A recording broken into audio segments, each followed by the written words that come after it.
I have one more item. Dr. Klein, you had communicated to us last week an incident of whooping cough in one of our private schools. Correct. And you had sent notices out to parents of the school, yes. private school. And Mrs. Healy does it. We have another case in that same school this week. Okay, well, I did mean to communicate this to you, and I apologize for not, but I'll just point out that our public school students and our private school students all use the same buses, so if the notification is necessary, we should probably find a way to communicate it to public school parents as well, even though it's perhaps one school, but that's common ground over there, and it certainly means of spreading. Like, I just added that likewise, the driver of any bus that would have had the students on, if transportation was not notified of the situation.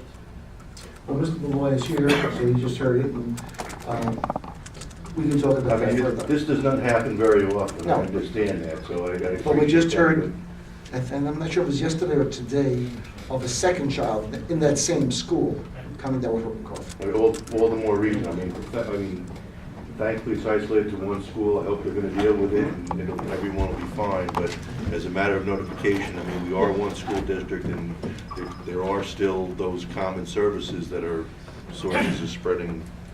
Yeah, Chris Healy told me, altogether we have 3 confirmed cases, 2 in the same school. And that the Department of Health has now been issuing notifications to all the pediatricians in the area.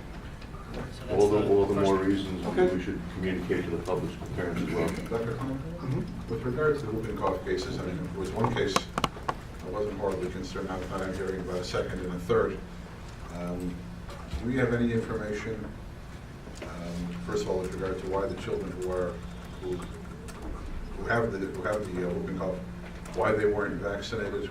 I assume it was probably a choice by their parents to not vaccinate, but to the extent that it might be necessary, should we perhaps be reaching out to the non-public schools to provide some education to anyone who's interested with regard to the benefits of vaccinations on a timely and consistent basis?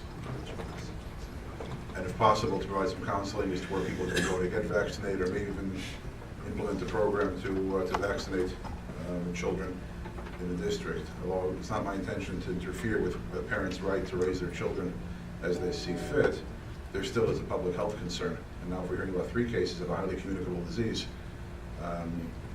perhaps we should maybe, I will follow pay some up. attention to it. Okay, I will follow up. Any other discussion or reports?